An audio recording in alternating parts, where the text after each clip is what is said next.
What's up mga boss madam? It's Bayaw Motovlog. For today's video is mag-unbox tayo ng chicken pipe galing kay Windmills Motor Parts Shop. Ang in-order ko nga pala na pipe is pang Euro 150. Tara, salpak na natin para ma-soundcheck natin to. Parehas na parehas, para siyang stock katulad dito mga bayaw. Tingnan nyo naman. Yan, no? Itong mga bayaw yung stock pipe niya.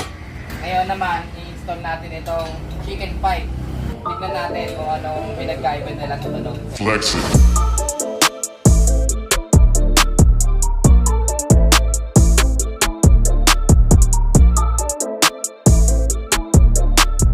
So yun mga bayaw, ikabit na natin itong chicken pipe natin. So tara, sound check na natin mga bayaw. Let's go!